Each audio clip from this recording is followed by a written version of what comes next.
Hello everyone, welcome to my YouTube channel Arshika commerce classes. I am Arshika Pandey और आज मैं आपके लिए लेकर आई हूँ finance and trade business studies class 11th का chapter number 9 which is MSME and business entrepreneurship. So let's study this chapter together and I am sure ये चैप्टर पढ़ने के बाद आपको बहुत सारे कॉन्सेप्ट्स क्लियर होंगे और आप एग्जाम्स में अच्छा परफॉर्म कर पाएंगे। MSME and business entrepreneurship, the engine of India's growth. Let's take a deep dive into the world of micro, small and medium enterprises. जैसे कि हम स्क्रीन पे देख सकते हैं, एक पॉट मेकर हैं, वीवर्स हैं, कोई स्मॉल स्केल बिजनेस रनर है, कोई टेक्नीशियन है, लैब टेक्नीशियन या इंडस्ट्रियलिस्ट। ये सब क्या है? ये अलग अलग साइजेस है बिजनेस के, ये अलग अलग साइज है एंटरप्राइजेस के। तो माइक्रो जो बहुत छोटे हैं, स्मॉल स्मॉल है भाई, मीडियम या लार्ज स्केल। तो इन चैप्टर में पर्टिकुलरली हम एमएसएमई के बारे में बात करेंगे एंड बिजनेस एंटरप्राइज क्या होते हैं, what is entrepreneurship and everything related to it. Let's start this chapter. एक स्मॉल आइडिया की कितनी पावर हो सकती है, तो वो हम जानेंगे इस इंट्रोडक्शन से। वो है एक स्टोरी रोमी बैग्स की। केडी सिंह एक बहुत पुअर टेलर के बेटे थे।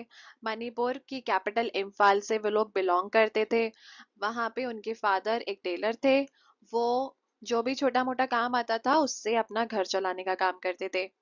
वहाँ के जनरली जो हार्ड वर्किंग पेरेंट्स होते थे वो सिटीज में भेज देते थे अपने बच्चों को पढ़ने के लिए, सो दैट वो कुछ बन जाए आके। लेकिन क्योंकि केडी सिंह का एक छोटा सा ही वेंचर था, बहुत छोटा सा उनका काम था, उससे वो इतना अफोर्ड नहीं कर सकते थे। और क्योंकि केडी सिंह ने पुअर को पुअरर और रिच को रिचरर बनते हुए देखा है, तो उनके अंदर हमेशा से था कि मुझे कुछ नया करना है, मुझे कुछ बड़ा करना है। तब एक दिन उन्होंने क्या किया, क्योंकि उनके पापा उनको खाली टाइम में टेलरिंग सिखाते थे, फैब्रिक्स के बारे में, डिजाइन के बारे में। तो जब उनके पापा मशीन नहीं यूज करते थे तो वो फैब्रिक्स के बचे हुए स्क्रैप से कुछ ना कुछ क्रिएट करते थे। तो एक बार उन्होंने बनाया एक बैग और ले जाके अपने एक फ्रेंड को दिखाया। वो फ्रेंड यूनिक डिजाइन्स में बहुत इंटरेस्ट रखता था, उसने अपने और फ्रेंड्स को दिखाया। तब जाके लोगों ने उनसे कहना शुरू किया कि हमारे लिए भी बना दो, हमारे लिए भी बना दो। तब उनके दिमाग में ये आइडिया स्पार्क हुआ और उन्होंने 1996 में अपने रूमी बैग्स इसको लॉन्च किया, जो कि एक अवार्ड विनिंग एंटरप्राइज बन गई 2007 तक। तो ये स्टोरी ये दिखाती है कैसे इमेंस पोटेंशियल जो एक स्मॉल स्केल वेंचर्स में लाई करता है, वो आपको कहाँ से कहाँ पहुंचा सकता है या आपको ग्रोथ में कितनी हेल्प कर सकता है। So this is about the story of Rumi bags. Now, question is why are MSMEs a big deal? Big deal क्यों है MSMEs? ऐसा क्या है? तो सबसे पहला पॉइंट है कि अप्रोक्सीमेटली 30% कंट्रीब्यूशन रहता है MSMEs का जीडीपी में, and share of exports approximately 50% share MSME का ही है एक्सपोर्टिंग में। Nearly 60 million people, second only to agriculture, are employed in MSMEs. So, हम इसमें आगे MSMEs का पढ़ेंगे कि MSME का क्या रोल है, उसकी क्या फीचर्स हैं, क्या उसकी कंट्रीब्यूशंस या फिर उसका क्या इकोनॉमिक ग्रोथ में कितना बड़ा हाथ है। So what exactly is an MSME? Defining the scale as per MSMED Act 2006, and government ने यहाँ पे बिजनेसेस को क्लासिफाई कर दिया है basis of their investment in plant and machinery, कि वो कितना प्लांट एंड मशीनरी में मैक्सिमम इन्वेस्ट कर पाते हैं और कर सकते हैं, और उससे उनका क्या एनुअल टर्नओवर होता है। तो यहाँ पे मैंने 3 टाइप्स ऑफ एंटरप्राइजेस आपकी दे दी है एमएसएमई में, माइक्रो स्मॉल एंड मीडियम, और इनकी क्या इन्वेस्टमेंट रहती है प्लांट एंड मशीनरी में, उससे उनको कितना एनुअल टर्नओवर हो जाता है। तो माइक्रो वो लोग 1 करोड़ से ज्यादा इन्वेस्टमेंट नहीं करते हैं और उनको 5 करोड़ से ज्यादा एनुअल टर्नओवर नहीं होता। So there maximum investment in plant and machinery is 1 crore and maximum annual turnover is 5 crore. Small में यही मैक्सिमम इन्वेस्टमेंट 10 करोड़ हो जाता है और उनका जो एनुअल टर्नओवर है वो मैक्सिमम हो जाता है 50 करोड़ रुपीज। और मीडियम में क्या होता है कि वो 50 करोड़ से ज्यादा इन्वेस्ट नहीं करते हैं, मतलब उनकी जो मैक्सिमम इन्वेस्टमेंट रहती है प्लांट एंड मशीनरी में मीडियम एंटरप्राइजेस की, that is 50 crore, and there annual turnover does not exceed 250 crore. So this is about the ये जो उन्होंने स्केल डिफाइन किया है एमएसएमईडी एक्ट 2006 के तहत, उसमें उन्होंने गवर्नमेंट ने क्या किया, क्लासिफाई कर दिया किनको, एंटरप्राइजेस को, बिजनेसेस को, कि वो कितना इन्वेस्टमेंट कर सकते हैं प्लांट एंड मशीनरी में, और उनको उससे कितना एनुअल टर्नओवर हो रहा है, उसी हिसाब से उनको माइक्रो, स्मॉल या मीडियम एंटरप्राइजेस का लेबल मिल जाता है। यहाँ पे हम micro, small and medium enterprises के कुछ एग्जांपल्स ले सकते हैं। जैसे कि माइक्रो क्या है, हमारे नेबरहुड में कोई बेकर्स हैं, या फिर कोई छोटी सी मोबाइल रिपेयरिंग शॉप है, कोई टेलर है, कोई जनरल मर्चेंट है, वो सारे माइक्रो है। स्मॉल कौन से है, कोई स्मॉल स्कूल यूनिफॉर्म बनाने की कोई स्मॉल फैक्ट्री है, या फिर कोई रीजनल अचार या मसालों की ब्रांड है, वो सारे स्मॉल एंटरप्राइजेज है। और मीडियम एंटरप्राइजेज हमारे क्या है, जैसे कोई मिड साइज सॉफ्टवेयर फर्म है, कोई छोटी मिड साइज की, मीडियम साइज की कोई सॉफ्टवेयर कंपनी या कोई फर्म है, या फिर कोई ऑटो पार्ट्स मैन्युफैक्चरर है जो बड़ी बड़ी कार कंपनीज को पार्ट्स सप्लाई करते हैं। ठीक है। और एक और एग्जांपल हम यहाँ ले सकते हैं, जैसे हमारे हाथ में जो अभी पेन है, वो क्या है, वो माइक्रो एंटरप्राइजेस की ही देन है। या फिर हम जो स्कूल बैग यूज करते हैं, हमारी जो स्कूल यूनिफॉर्म हम पहन के डेली स्कूल जाते हैं, वो स्मॉल एंटरप्राइजेस हमें प्रोवाइड कर रही है। जो हमारी स्कूल बस का टायर है, या उसके कुछ पार्ट्स हैं, ऑटो पार्ट्स हैं, वो सब क्या है, वो सब है मीडियम एंटरप्राइजेस की देन। तो ये हमारे कुछ, जो हमारे डे टू डे हम लोग यूज कर रहे हैं, या जो हम देख रहे हैं, हम उसको अच्छे से अब क्लासिफाई कर सकते हैं कि जो पड़ोस में बेकर है वो क्या है, या हमारी जो जहाँ से स्कूल यूनिफॉर्म आ रही है, जो फैक्ट्री है छोटी सी, या जो हम रीजनल ब्रांड का अचार यूज कर रहे हैं, वो स्मॉल एंटरप्राइजेस है। और कोई सॉफ्टवेयर फर्म है मिड साइज की, या ऑटो पार्ट्स मैन्युफैक्चरर है जो बड़ी बड़ी कार कंपनीज को प्रोवाइड करते हैं पार्ट्स, वो मीडियम एंटरप्राइजेस है। MSMEs are the backbone of Indian economy. How? Because of the roles they play. What are their roles? Let's study them thoroughly. First is employment generation. क्योंकि जब कोई MSME, कोई medium या small medium enterprise establish होती है, अपना business run करती है, तो वो जॉब भी ऑफर करते हैं, मतलब वो जॉब भी क्रिएट करते हैं। तो ये हमारी कंट्री के लिए काफी अच्छा है ना। And also they create more jobs for every rupee invested, मतलब जो उनका एक एक पैसा उनमें इन्वेस्ट होता है as compare to large industries, तो वो क्या करते हैं, उसके कंपैरिजन में वो ज्यादा जॉब्स जनरेट कर पाते हैं। Second is balanced regional development. Since they can be set up anywhere using local resources, they prevent the migration of people to crowded cities for work. Generally क्या होता है, बड़ी बड़ी कंपनीज में जो काम करते हैं, उनको भाई अपने सिटी से दूर जाके काम करना पड़ता है, कभी कभी उनको अब्रॉड भी जाना पड़ जाता है। तो जो रीजनल डेवलपमेंट है वो बैलेंस रहेगा एमएसएमई की वजह से, क्योंकि ये कहीं भी सेटअप हो सकते हैं और अपनी लोकल रिसोर्सेज को यूज करके अपना बिजनेस रन कर सकते हैं।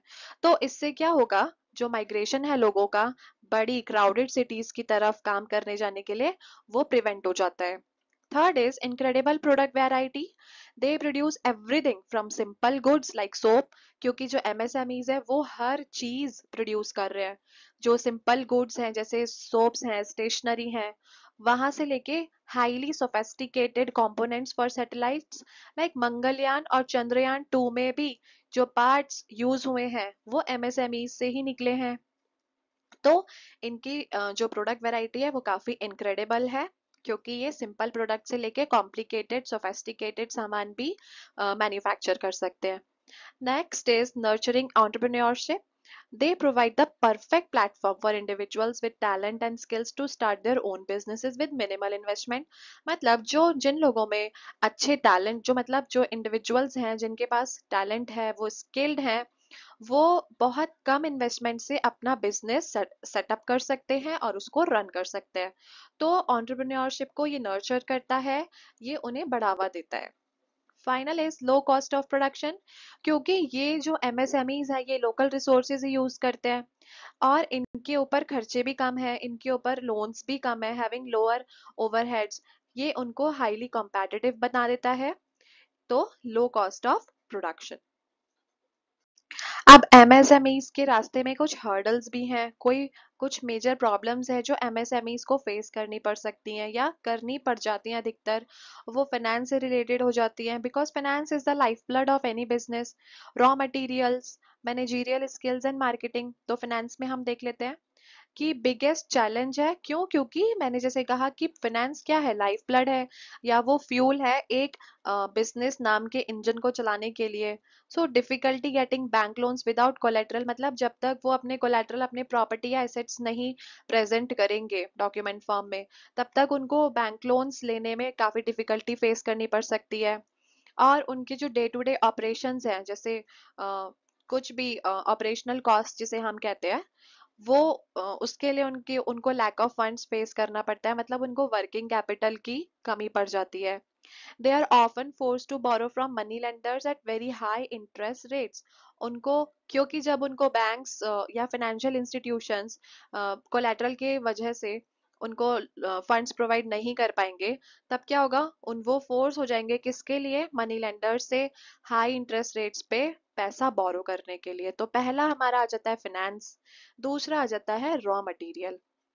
रॉ मटेरियल में क्या है, सबसे पहले कह रहे हैं low bargaining power as they buy in small quantities. क्योंकि भाई ये मीडियम, माइक्रो, स्मॉल या मीडियम एंटरप्राइजेस हैं, तो ये छोटी ही क्वांटिटी में रॉ मटेरियल लेना चाहेंगे, तो इनके पास बार्गेनिंग पावर काफी लो हो जाती है। क्योंकि जब आप बल्क में लेते हैं तब तो अच्छी बार्गेनिंग कर सकते हैं, लेकिन स्मॉल क्वांटिटीज में हमें बार्गेन करने की पावर नहीं मिलती।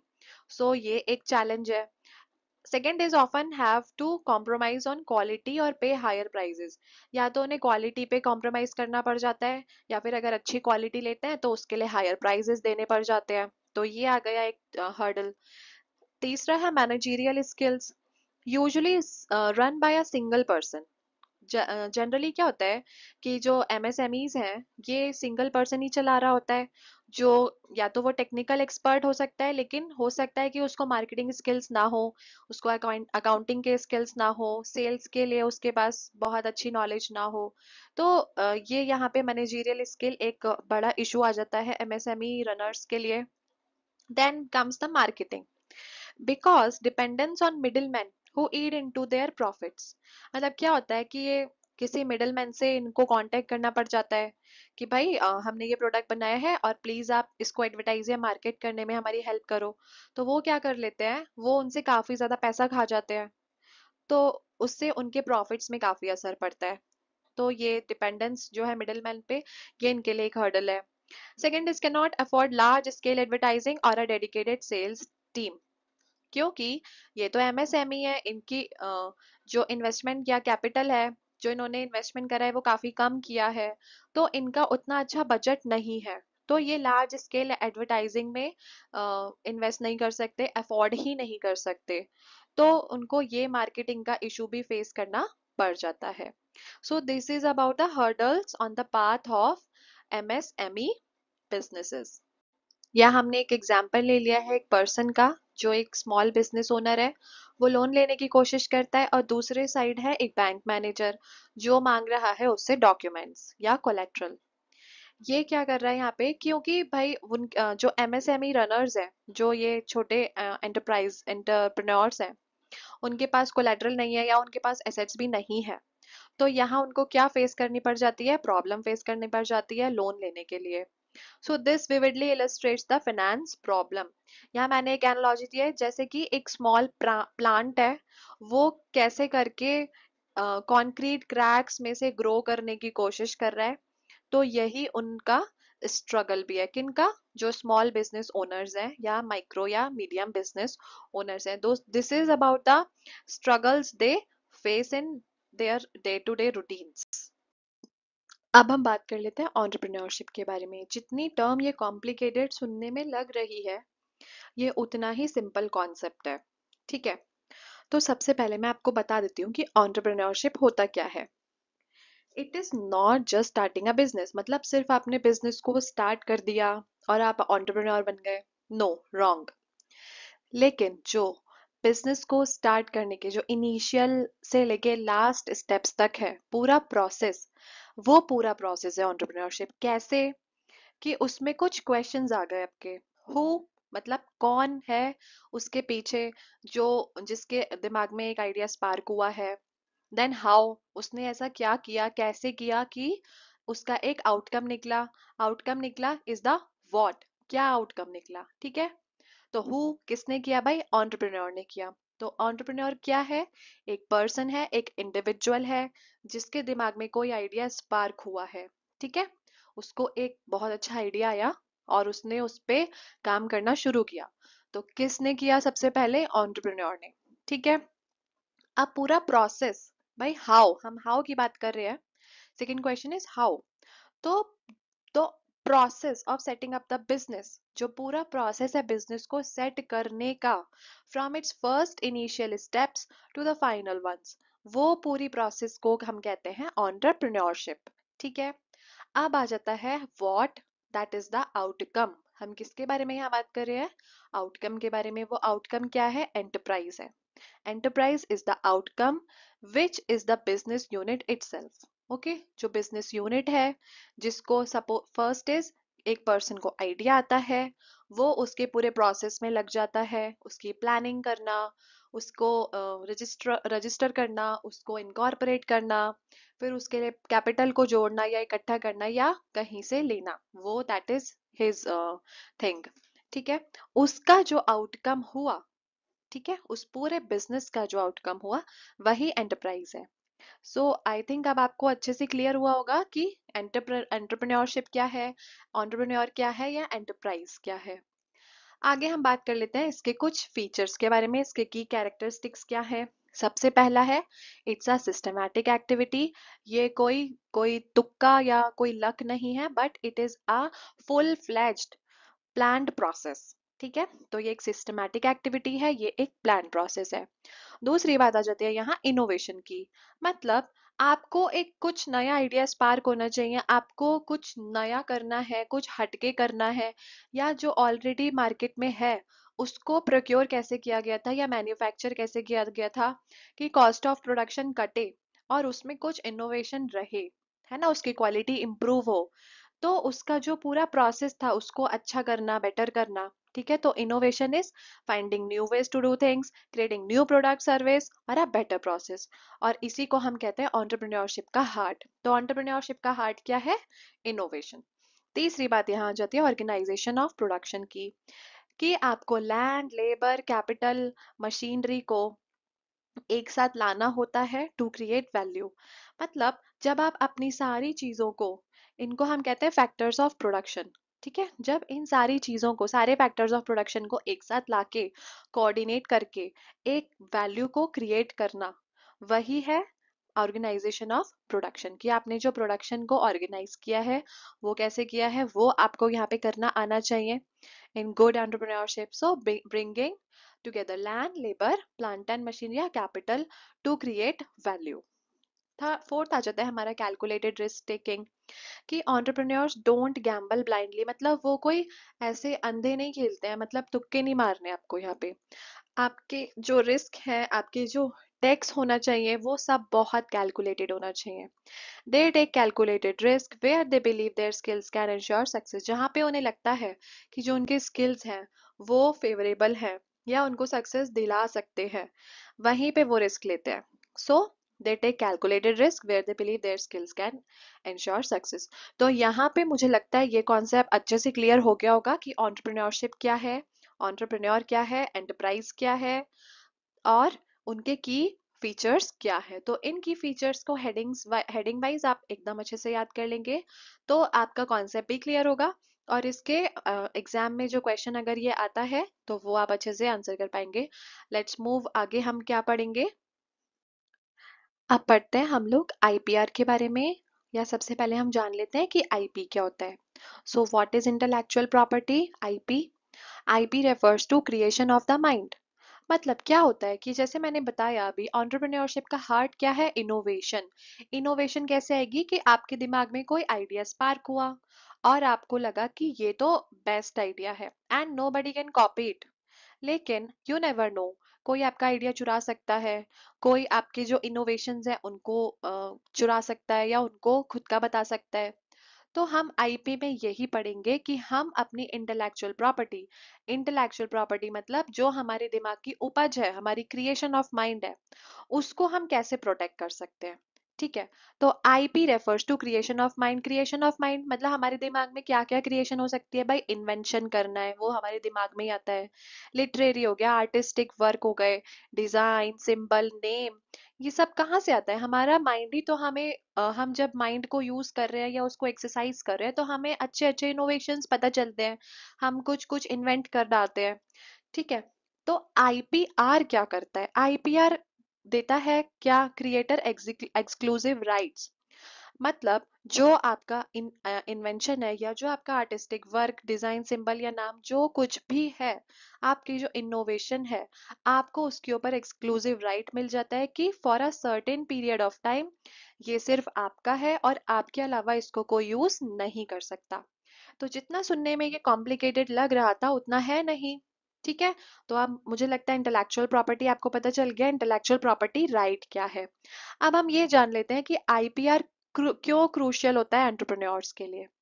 तो सबसे पहली बात, ये क्या प्रिवेंट करता है कि और लोग प्रॉफिट जनरेट करने के लिए, प्रॉफिट कमाने के लिए हमारे आइडिया को कॉपी ना कर लें।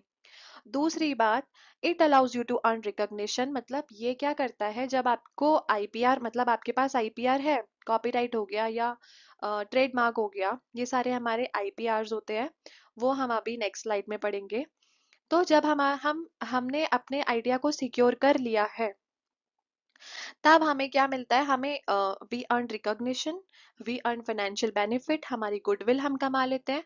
किससे हमें रिकॉग्निशन मिलती है मार्केट में कि okay, this is their product and this is the so so company who has invented the product. ठीक है, तीसरी बात आ जाती है, it builds a brand and a unique identity in the market. मतलब ये क्या करता है, आईपीआर के थ्रू आप अपनी ब्रांड को बना सकते हैं, आपकी मार्केट में एक यूनिक आइडेंटिटी फॉर्म हो सकती है। अब हम जान लेते हैं इंटेलेक्चुअल प्रॉपर्टी के टाइप्स के बारे में। सबसे पहले नो योर राइट्स, आपको अपने अधिकार पता रहने चाहिए। तो यहाँ पे मैंने कुछ टाइप्स दे दिए हैं और वो क्या प्रोटेक्ट करते हैं और उनके कुछ रियल लाइफ एग्जांपल्स। सबसे पहले है हमारा कॉपीराइट। कॉपीराइट क्या होता है, कॉपीराइट क्या प्रोटेक्ट करता है, तो जो ओरिजिनल लिटरेरी है, किसी का आर्टिस्टिक काम है, म्यूजिक है या कोई ड्रामेटिक वर्क है, कॉपीराइट उन सारी चीजों को प्रोटेक्ट करता है। उसके रियल लाइफ एग्जांपल्स है, कोई सॉन्ग हो गया या फिर सॉन्ग के लिरिक्स हो गए या फिर किसी सॉफ्टवेयर प्रोग्राम की कोडिंग हो गई या फिर बुक का टेक्स्ट, मतलब कोई नॉवेल्स हैं या पब्लिशर बुक है, आपके रेगुलर बुक्स जो हम स्कूल में पढ़ते हैं वो, उन पे कॉपीराइट का मार्क आप अधिकतर देख सकते हैं। दूसरा हो जाता है ट्रेडमार्क, ब्रांड नेम या लोगो, स्लोगन, मतलब इन सबको वो प्रोटेक्ट करता है। एंड डिस्टिंग्विशेस योर गुड्स, मतलब आपका जो प्रोडक्ट है उसको अलग है। वो कैसे अलग है, तो वो ट्रेडमार्क की हेल्प से क्या होगा कि आपका जो ब्रांड नेम है वो कभी कोई कॉपी नहीं कर सकता, आपका लोगो कोई कॉपी नहीं कर सकता। जैसे अमूल का लोगो है, उसका स्लोगन भी है ना, वो आप किसी और को कॉपी करते हुए नहीं देख सकते। या फिर नाइक का जो वो सॉश लोगो है, ठीक है, एक टिक जैसे करके आता है, वो हम और किसी प्रोडक्ट पे नहीं देख सकते। क्यों, क्योंकि they have secured their IP, intellectual property, by trademark. फिर आ जाता है पेटेंट। नाउ पेटेंट किस पे लगता है, what it protects, a new and useful invention. कोई प्रोडक्ट है या कोई प्रोसेस है या कोई इन्वेंशन है, उस पे पेटेंट लग जाता है। तो रियल लाइफ एग्जांपल क्या है इसका, the technology behind a new type of water purifier. ठीक है, कोई नए तरह का आरओ आया है, वाटर प्योरीफायर आया है, उसको वो पेटेंट करा लेते हैं, मतलब उस पे वो कौन सा आईपीआर लगा देते हैं, पेटेंट। ठीक है, वो उसको सिक्योर कर लेते हैं। फिर आ जाता है हमारा GI, which is geographical indication. अब ये जानने वाली बात है क्योंकि अब मुझे लगता है ये अधिकतर सभी बच्चों ने फर्स्ट टाइम सुना होगा। Now, what GI protects? It is a sign used on products that have a specific geographical origin and possess qualities or a reputation due to that origin. GI मतलब G यहाँ पे geographical, तो वही ये protect कर रहा है। क्या प्रोटेक्ट कर रहा है कि कोई भी ये एक साइन है, ये प्रोडक्ट्स पे यूज होता है जिनकी कोई जोग्राफिकल ओरिजिन होता है भाई। कि कोई चीज भाई, जैसे हमारा आसाम का ले लीजिए, आपकी आसाम से चाय आती है, दार्जिलिंग टी हो गई, या फिर आपके नागपुर के ऑरेंजेस हैं, कोल्हापुरी चप्पल है या महाराष्ट्रियन पैठनी साड़ी है। तो इन पे जीआई लगा रहता है। ये जो भी इनकी ज्योग्राफिकल ओरिजिन होती है, मतलब ये देश में या दुनिया में जहाँ से भी प्रोक्योर्ड या मैन्युफैक्चर्ड होते हैं, तो वो उसकी एक अलग स्पेसिफिकेशन पता चल जाती है। तो इससे इसकी रेप्यूटेशन भी बनी रहती है। क्यों? क्योंकि बिकॉज ऑफ इट्स ओरिजिन। फिर आ जाता है डिजाइन का। तो डिजाइन क्या प्रोटेक्ट करता है? The unique visual appearance of a product. मतलब किसी प्रोडक्ट की कोई शेप है, कोई पानी की बोतल की डिफरेंट तरह की शेप है, या फिर कोल्ड ड्रिंक्स की, हम जो सॉफ्ट ड्रिंक्स जनरली यूज कर लेते हैं, ठीक है। तो इसका रियल लाइफ एग्जांपल्स हमने लिया है, the distinct shape of the Coca Cola bottle. यहाँ पे मैंने कुछ एग्जांपल्स भी दिए नेक्स्ट स्लाइड में, लेट्स मूव टू देम। जैसे कि हमने अभी बात करी है ट्रेडमार्क, कॉपीराइट, पेटेंट के बारे में। यहाँ पे बुक्स हो गई, या जो अभी डिजाइन के बारे में बात करी थी, ये लोगोज आ गए हमारे।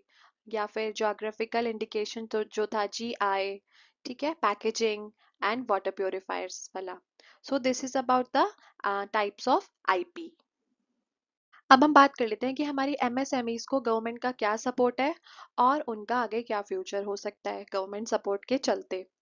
तो सबसे पहले यहाँ पे दे दिया है fostering a culture of innovation. मतलब जो ये इनोवेशन लाने का या इन्वेंशन करने का जो कल्चर है उसको कैसे फोस्टर किया जा रहा है। तो सबसे पहले आ जाता है हमारा startup India scheme. Startup India scheme क्या है? ये गवर्नमेंट का इनिशिएटिव है ताकि जो इकोसिस्टम है, किसका इकोसिस्टम, मतलब ये जो इनोवेशन स्टार्टअप का ये पूरा जो स्ट्रॉन्ग इकोसिस्टम है, इसको और स्ट्रॉन्ग बना दिया जाए। एंड जो इनोवेशन या इन्वेंशन या स्टार्टअप करने का लोगों के अंदर जो जुनून है उसको सींचा जाए, उसको नर्चर किया जाए, ठीक है। तो स्टार्टअप इंडिया स्कीम ये गवर्नमेंट का इनिशिएटिव है to build a strong ecosystem. इसका क्या एम है? इसका एम ये है कि हमारा जो नेशन है, जो अगर हम आज से 10 साल पहले की बात करें या 15-20 साल पहले की बात करें, तब तक हमारे जो यूथ था, देवर जॉब सीकर्स, कि हमें कहीं से जॉब मिल जाए, हमें कहीं से जॉब मिल जाए। तो वहां से उसको शिफ्ट कर देना कि जॉब क्रिएटर, मतलब हम जॉब बनाएंगे, हम जॉब क्रिएट करेंगे। So to move from a nation of job seekers to the nation of job creators. इसका फ्यूचर क्या है आगे? The success of MSMEs will depend on their ability to innovate, adopt modern technology, maintain quality and compete globally। जो MSME की success है वो किस पे, मतलब इनकी जो सक्सेस है MSMEs की, वो किस पे डिपेंड करती है? उनकी एबिलिटीज पे, कि उनके अंदर कितनी क्षमता है इनोवेशन लाने की, या मॉडर्न टेक्नोलॉजी को अडेप्ट या अडॉप्ट करने की उनके अंदर कितनी क्षमता है, क्वालिटी अच्छा मेंटेन करने की उनके अंदर कितनी एबिलिटी है, और वो ग्लोबली जाके compete कर सके ग्लोबल ब्रांड्स के साथ। तो उसके ऊपर MSMEs की सक्सेस टोटली डिपेंड करती है। The connection is clear. When we support entrepreneurship and protect it with IPR, we empower MSMEs to thrive and drive the entire economy forward. मतलब यहाँ पे कनेक्शन इन्होंने एकदम साफ साफ दे दिया है।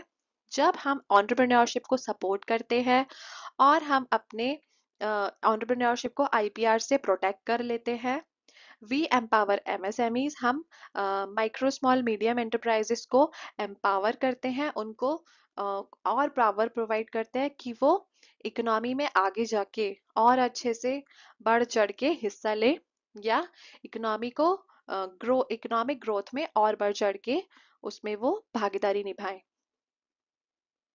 सो we have summarized here chapter कि MSMEs इंडियन इकोनॉमी का पावर हाउस है, crucial for jobs and regional growth. मतलब क्योंकि ये क्या करते हैं, ये अपनी लोकेलिटी में ही अपना MSME जो भी इनकी माइक्रो स्मॉल या मीडियम एंटरप्राइजेस होती है उनको सेटअप करते हैं, लोकल रिसोर्सेज को यूज करते हैं, जॉब जनरेट करते हैं, ताकि ज़्यादा से ज़्यादा लोग जो बड़ी सिटीज़ में, मॉडर्न सिटीज़ में माइग्रेट करते थे एम्प्लॉयमेंट के लिए, वो कम हो जाए। फिर आ जाता है हमारा they face real challenges in finance. जो हमने पढ़ा कि इनके इनके रास्ते में क्या हर्डल्स हैं, तो वो हर्डल्स हमने सारे पढ़े कि इनको फाइनेंस की प्रॉब्लम होती है, मार्केटिंग की, रॉ मटेरियल की और मैनेजमेंट की। फिर थर्ड पॉइंट आ जाता है हमारा एंटरप्रेन्योरशिप, कि हमने पढ़ा एंटरप्रेन्योरशिप क्या है, एंटरप्रेन्योर या एंटरप्राइज क्या होते हैं, हमने हु व्हाट हाउ पढ़ा था। ठीक है, ड्रिवन बाय इनोवेशन की entrepreneurship is driven by innovation and calculated risk and is the force that creates new MSMEs. फिर हमने ये पढ़ा कि हम अपनी इंटेलेक्चुअल प्रॉपर्टी को कैसे सिक्योर कर ले, कैसे प्रोटेक्ट कर ले। तो हमने आईपीआरस के बारे में पढ़ा, हमने उनके डिफरेंट टाइप्स पढ़े, और हमने पढ़ा कि गवर्नमेंट कैसे उनको सपोर्ट करती है। ठीक है, तो हमने स्टार्टअप इंडिया के बारे में भी पढ़ा। So this is about this chapter. I hope आपको बहुत अच्छे से समझ आया होगा। अब हमने कुछ क्वेश्चंस दिए हैं on the basis of this chapter. हमने यहाँ पे short answer questions and long answer questions लिए हैं। जनरली ये क्वेश्चंस मैं एनसीईआरटी बुक से ही लेती हूँ। आपको कहीं भी किसी क्वेश्चन में प्रॉब्लम लगे या किसी टॉपिक में पर्टिकुलरली कोई टॉपिक आपको प्रॉब्लमैटिक लग रहा हो या समझ ना आया हो, तो आप बेशक अपना वो टॉपिक, अपना क्वेश्चन इस वीडियो के नीचे कमेंट सेक्शन में टाइप कर दीजिए। मैं आपके दिए हुए टॉपिक पे वीडियो अलग से बनाऊंगी, और जो भी आपका क्वेश्चन रहेगा उसको मैं कमेंट सेक्शन में ही सॉल्व करने की पूरी कोशिश करूंगी। Thank you so much for watching this video. I hope आपको पूरा वीडियो अच्छा लगा होगा, आपको सारे कॉन्सेप्ट्स क्लियर हुए होंगे। इसको अपने फ्रेंड्स के साथ, अपने क्लासमेट्स के साथ शेयर करना ना भूलें। अगर अभी तक चैनल सब्सक्राइब नहीं किया है तो चैनल को सब्सक्राइब कर दीजिए और वो बेल बटन को भी हिट कर दीजिए। Keep watching it. Thank you so much. All the best.